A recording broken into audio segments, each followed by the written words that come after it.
지금 이 순간 중동에서 전쟁이 벌어지고 있습니다. 이란이 UAE에 미사일을 쏘았고 드론이 날아갔고 하늘이 불바다가 됐습니다. 근데 이 전쟁을 지켜보면서 가장 조용히 가장 크게 웃고 있는 나라가 어딘지 아세요? 대한민국입니다. 우리가 만든 무기가 실제 전쟁에서 쓰였고 96%를 막아냈고 그 결과로 원유 600만 배럴을 확보했습니다. 잠깐, 600만 배럴이 얼마냐고요? 지금 호르무즈 해협이 봉쇄 위기라서 전 세계가 기름 때문에 난리인데 한국은 이미 국내 창고에 기름을 쌓아뒀다는 거예요. 돈을 줘도 못 사는 기름을 이미 가지고 있는 겁니다. 오늘은 이 이야기를 해드리려고 합니다. 단순히 천공투 잘하네 수준의 이야기가 아닙니다. 이게 여러분의 기름값, 물가, 그리고 대한민국 경제 생존과 직결되는 이야기라서요. 끝까지 들으시면 지금 뉴스에서 보이는 중동 위기가 완전히 다르게 보이실 겁니다. 자, 먼저 배경부터 빠르게 정리하겠습니다. 최근 미국과 이스라엘이 이란을 공습했습니다. 이란 입장에서는 당연히 가만히 있을 수 없겠죠. 그래서 보복으로 꺼내둔 카드가 바로 저가 자폭 드론과 탄도미사일입니다. 대량으로 쏟아붓는 방식이죠. 목표는 UAE를 포함한 주변 아랍 국가들입니다. UAE는 지금 산유국 중에서도 핵심 중의 핵심입니다. 두바이와 아부다비가 있는 나라죠. 여기가 뚫리면 국제 유가는 순식간에 폭등합니다. 그런데 UAE 하늘을 지키는 방공망이 가동됐고 그 중심에 있던 무기가 바로 한국이 만든 천공2였습니다. 결과는 놀라웠습니다. UAE 방공망 전체 기준 방어율 90% 이상, 그리고 천공2 단독 기준으로는 96% 요격 성공률을 기록했습니다. 60여 발을 쏘았는데 거의 대부분을 맞춘 겁니다. 이게 얼마나 대단한 수치인지 감이 안 오실 수도 있습니다. 그래서 비교를 해보겠습니다. 전 세계에서 가장 유명한 방공 시스템, 미국의 패트리엇이 있습니다. 그 시스템과 실전 성능이 동급이거나 그 이상이라는 평가가 나오기 시작했습니다. 그런데 가격은 어떨까요? 패트리엇 포대 하나 가격은 약 1조 원 수준입니다. 천공2는 그 3분의 1 정도입니다. 같은 성능의 가격은 3분의 1. 중동 국가들 입장에서는 굉장히 매력적인 선택이 될 수밖에 없습니다. 그렇다면 여기서 궁금해집니다. 대체 이 무기가 어떻게 이런 성능을 낼 수 있었을까요? 천공2의 핵심 기술은 히트킬 방식입니다. 직접 충돌 요격 방식입니다. 예전 방식은 적 미사일 근처에서 폭발시켜 파편으로 파괴하는 방식이었습니다. 하지만 천공2는 다릅니다. 말 그대로 직접 들이받습니다. 마하 5 이상의 속도로 날아오는 미사일을 정확히 계산해 충돌시키는 방식입니다. 이걸 가능하게 하는 핵심이 레이더와 추적 알고리즘입니다. 한화 시스템이 개발한 다기능 레이더가 360도 전 방향을 감시하면서 표적을 실시간으로 추적합니다. 그리고 LIG 넥스1이 만든 요격 미사일이 그 데이터를 받아 정확한 궤도로 날아갑니다. 발사 방식도 독특합니다. 콜드론치 방식입니다. 미사일을 먼저 수직으로 쏘아 올린 뒤 공중에서 방향을 꺾는 방식입니다. 왜 이런 방식을 쓰냐면 발사 위치가 노출되지 않기 때문입니다. 사막처럼 넓은 개활지에서는 발사 위치를 숨기는 것이 굉장히 중요합니다. 그래서 이 시스템은 UAE 군 작전 환경에 매우 잘 맞는 구조로 설계됐습니다. 그리고 중요한 건 이 모든 성능이 실전에서 검증됐다는 겁니다. 방산업계에서 가장 강력한 단어가 있습니다. 바로 실전 검증. 무기를 사는 국가들이 가장 먼저 묻는 질문이 있습니다. 이거 실제로 전쟁에서 써봤습니까? 이 질문에 이제 한국은 당당하게 대답할 수 있습니다. 네, 실제 전쟁에서 96% 막았습니다. 이 한마디의 힘은 엄청납니다.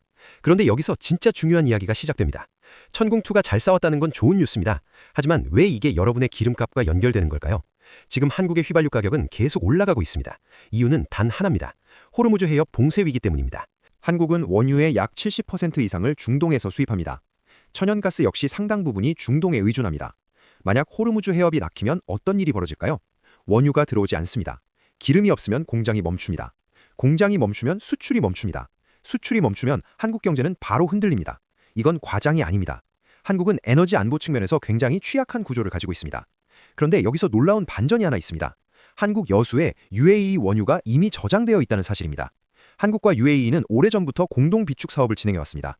UAE가 원유를 한국의 저장 시설에 맡겨두고 대신 유사시에 한국이 그 원유를 우선적으로 구매할 수 있는 권리를 갖는 구조입니다.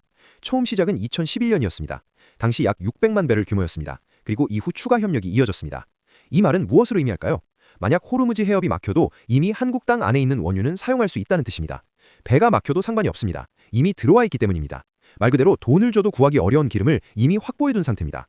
그리고 지금 이 상황에서 천공2가 UAE를 지켜냈습니다. UAE 입장에서 생각해보겠습니다. 이건 단순히 무기를 잘 산 문제가 아닙니다. 자기 나라를 지켜준 파트너가 생긴 겁니다. 그래서 에너지 협력에서도 한국과의 관계가 더 중요해질 수밖에 없습니다. 이런 구조를 방산 에너지 수합 전략이라고 부릅니다. 무기를 팔고 에너지 협력을 강화하는 방식입니다. 이게 왜 전략적으로 중요한지 이제 이해가 되실 겁니다. 그렇다면 다른 나라들은 지금 어떤 상황일까요? 먼저 사우디아라비아입니다. 사우디 역시 천공2를 이미 계약했습니다. 약 4조 원 규모입니다. UAE에서 실전 성과가 나오자 사우디 내부에서도 선택이 옳았다는 분위기가 커지고 있습니다. 이라크 역시 관심을 보이고 있습니다. 중동 국가들 입장에서는 검증된 방공 시스템이 절실하기 때문입니다. 미국은 겉으로는 동맹국 방위력 강화를 환영한다고 말합니다. 하지만 속내는 복잡합니다.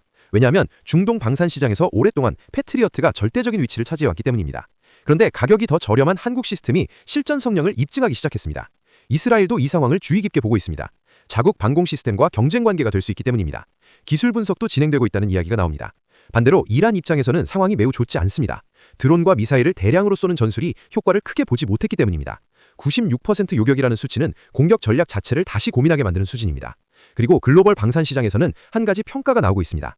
천궁2 수출 시장이 크게 확대될 가능성이 높다는 겁니다. 실전 검증이라는 타이틀은 방산 시장에서 가장 강력한 마케팅이기 때문입니다. 하지만 여기서 한 가지 중요한 현실도 있습니다. 한국 경제가 마냥 좋은 상황은 아닙니다. 중동 긴장이 녹아지면서 원유 운반선 운임이 크게 올랐습니다. 하루 용선료가 2배 가까이 상승했습니다. 석유화학 업계도 압박을 받고 있습니다. 나프타 원료 가격이 올라가면서 공장 가동률이 떨어지는 상황도 나타나고 있습니다. 주식시장도 단기적으로 흔들렸고 물가 역시 에너지 가격 때문에 영향을 받고 있습니다. 이런 상황에서 UAE와의 에너지 협력은 굉장히 중요한 완충잔치가 됩니다. 천궁2가 만들어낸 신뢰가 결국 에너지 협력에서도 힘을 발휘하는 구조가 된 것입니다. 방산이 에너지 안보를 지키는 방패가 된 셈입니다. 그런데 또 하나의 고민이 있습니다. UAE가 추가 요격 미사일을 요청하고 있다는 점입니다. 위협이 계속되기 때문입니다. 하지만 한국 정부 입장에서는 고민이 됩니다. 북한이라는 현실적인 위협이 있기 때문입니다.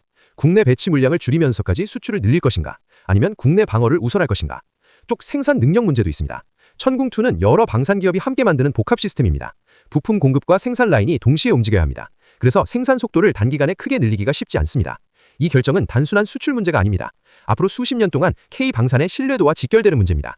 위기 상황에서 파트너를 도운 나라와 그렇지 못한 나라 중에서 다음 계약은 어디로 갈까요? 바로 그 판단이 지금 내려지고 있는 겁니다. 정리해보겠습니다. 한국이 만든 천궁2가 중동 실전에서 높은 요격 성공률을 기록했습니다. 그 결과 UAE와의 전략적 신뢰가 크게 높아졌습니다. 그리고 그 신뢰는 에너지 협력으로 이어지고 있습니다. 이미 한국에는 수백만 배럴 규모의 원유 우선 구매권이 존재합니다.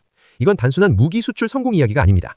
여러분이 주유소에서 보는 기름값, 마트에서 체감하는 물가, 기업의 공장 가동률, 그리고 결국 우리의 경제 안정까지 연결되는 이야기입니다. 한국은 지금 기술로 안보를 지키고 방산으로 에너지 협력을 확보하는 전략을 만들어가고 있습니다. 이 구조가 앞으로 어떻게 발전하느냐에 따라 한국 경제의 안정성도 크게 달라질 수 있습니다.